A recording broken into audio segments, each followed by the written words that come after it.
Doha میں اس وقت صبح کے ٹھیک 9 بجے ہیں۔ السلام علیکم ورحمۃ اللہ وبرکاتہ۔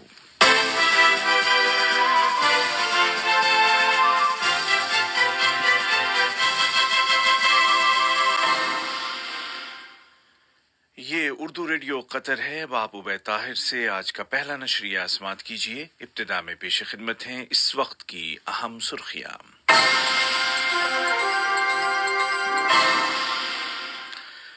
آج منگل کو دیوان امیری میں قطر اور افغانستان کے درمیان سربراہی بات چیت ہو رہی ہے۔ قطر نے ایک بار پھر لیبیائی فریقوں کے درمیان فائر بندی پر اتفاق رائے کا خیر مقدم کیا ہے۔ ملک میں کورونا سے ریکور ہونے والوں کی تعداد میں مسلسل اضافہ ہو رہا ہے، جبکہ عالمی ادارہ صحت WHO نے کہا ہے کہ دنیا کے تقریباً 10% افراد اس وائرس کا شکار ہو سکتے ہیں۔ اور عالمی خبروں میں امریکی صدر اسپتال سے وائٹ ہاؤس منتقل ہو گئے ہیں اور آذربائیجان نے قراباغ میں فائر بندی کے لیے اپنی شرطوں کو ایک بار پھر دہرایا ہے۔ اور اب پیش خدمت ہے آج کا پہلا مفصل نشریہ۔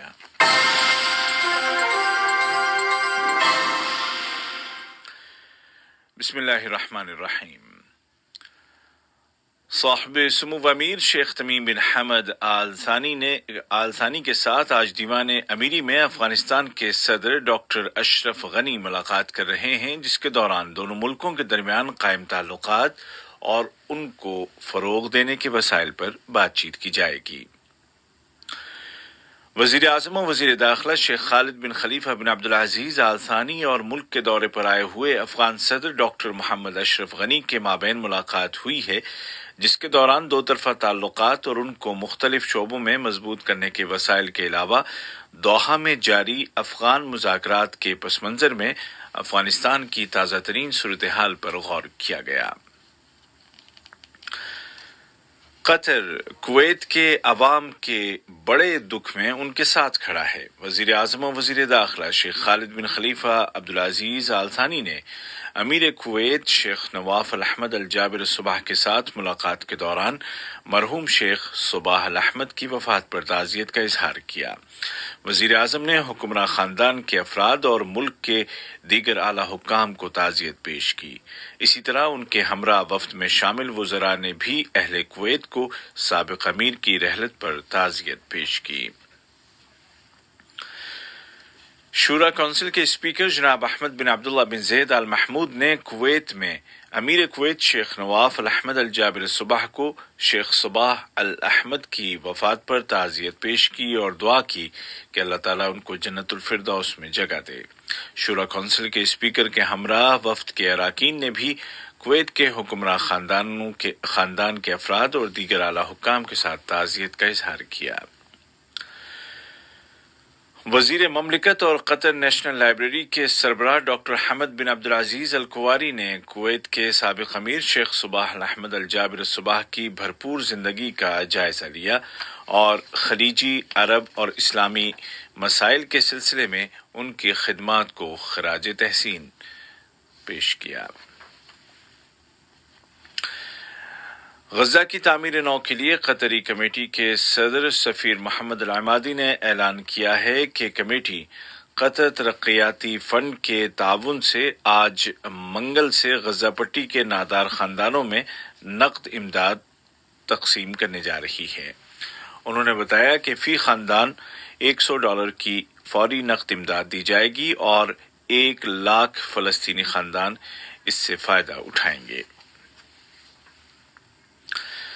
قطر نے برادر ملک لیبیا میں بگڑتی ہوئی سیکیورٹی، معاشی اور انسانی صورتحال اور انسانی حقوق کے عدم تحفظ پر شدید تشویش کا اظہار کیا ہے اور مطالبہ کیا ہے کہ انسانی حقوق کی پامالی کرنے والوں اور جرائم کے ذمہ دار تمام افراد کا احتساب کیا جائے۔ جنیوا میں اقوام متحدہ کے دفاتر میں قطر کے مستقل مندوب سفیر علی خلفان المنصوری نے لیبیا میں فیکٹ فائنڈنگ کمیشن کے ساتھ ایک انٹریکٹیو سیشن کے دوران ان خیالات کا اظہار کیا۔ قطری مندوب نے وفاقی حکومت کی صدارتی کونسل اور پارلیمان کے اسپیکر کے درمیان فائر بندی اور سیاسی عمل کے آغاز کے متعلق ہونے والے اتفاق رائے کا ایک بار پھر خیر مقدم کیا ہے۔ قطر کی وزارت خارجہ نے افغانستان کی مشرقی ریاست لغمان کے گورنر کے قافلے پر کیے گئے دھماکے کی شدید الفاظ میں مذمت کی ہے۔ اس دھماکے میں متعدد افراد ہلاک اور زخمی ہو گئے۔ وزارت خارجہ نے دہشت گردی اور تشدد کے خلاف قطر کے مستقل موقف کو دہراتے ہوئے کہا کہ قطر اسباب و محرکات ریزنز اینڈ موٹیو سے قطع نظر ہر طرح کے تشدد اور دہشت گردی کو مسترد کرتا ہے۔ کورونا وائرس کے پھیلاؤ کو کنٹرول کرنے کے لیے نیشنل اسٹریٹجک گروپ کے سربراہ ڈاکٹر عبداللطیف الخال نے کہا ہے کہ وزارت صحت کووڈ 19 کی ویکسین کو حاصل کرنے کی پوری کوشش کر رہی ہے اور ویکسین کی پہلی کھیپ رواں سال کے اواخر یا آئندہ سال کے آغاز میں مل سکتی ہے۔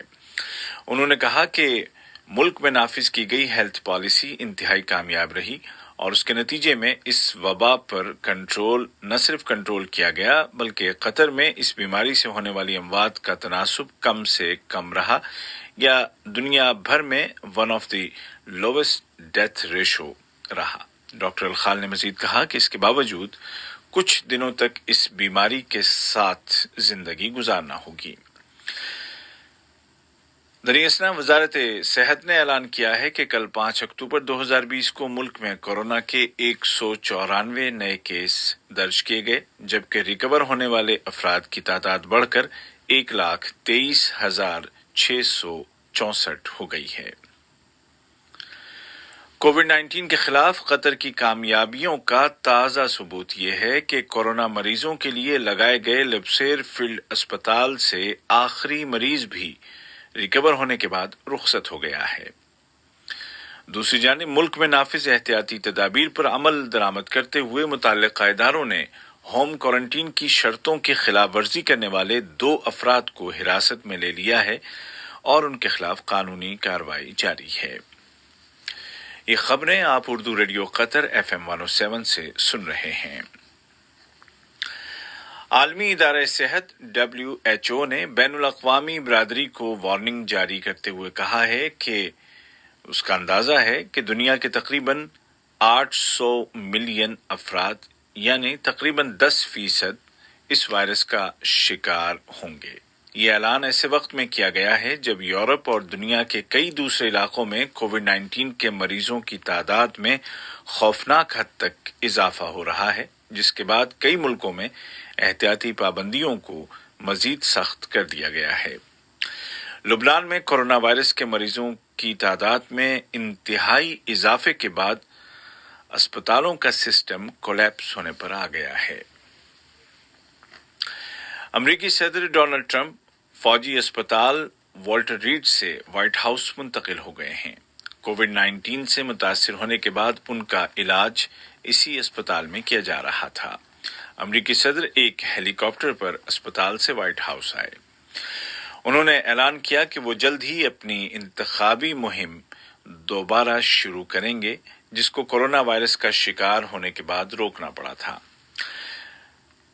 دریاسنا ان کی حریف پارٹی ڈیموکریٹ پارٹی کے صدارتی امیدوار جو بائیڈن نے صدر ٹرمپ پر شدید تنقید کرتے ہوئے کہا ہے کہ ان کی اس غیر ذمہ دارانہ حرکت سے وائرس پھیل سکتا ہے۔ آذربائیجان اور آرمینیا کے درمیان قراباغ نامی علاقے میں جھڑپیں جاری ہیں۔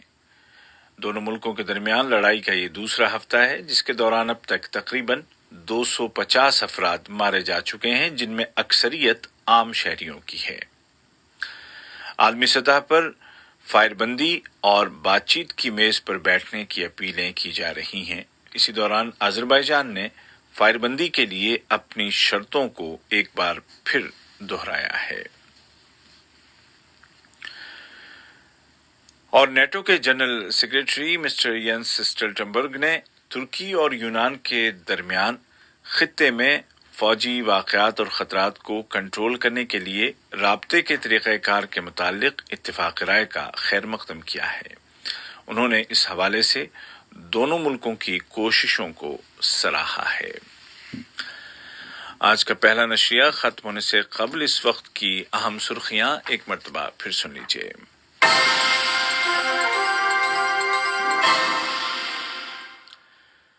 آج منگل کو دیوان امیری میں قطر اور افغانستان کے درمیان سربراہ ملاقات ہو رہی ہے۔ قطر نے ایک بار پھر لیبیائی فریقوں کے درمیان فائر بندی پر اتفاق رائے کا خیر مقدم کیا ہے۔ ملک میں کورونا وائرس سے ریکور ہونے والوں کی تعداد میں مسلسل اضافہ ہو رہا ہے، جبکہ عالمی ادارہ صحت WHO نے کہا ہے کہ دنیا کے 10% افراد اس وائرس کا شکار ہو سکتے ہیں۔ اور عالمی خبروں میں امریکی صدر ڈونلڈ ٹرمپ اسپتال سے وائٹ ہاؤس منتقل ہو گئے ہیں اور آذربائیجان نے قرہ میں فائر بندی کے لیے اپنی شرطوں کو ایک بار پھر دہرایا ہے۔ اردو ریڈیو قطر FM 107 سے آج کا پہلا مفصل نشریہ اپنے اختتام کو پہنچا۔ ہمارا دوسرا نیوز بلیٹن شام ٹھیک 7:30 بجے پیش کیا جائے گا۔ آج کے اس بلیٹن کو آپ تک پہنچانے میں ہماری تکنیکی معاونت کی محمد حسن سوڈانی نے۔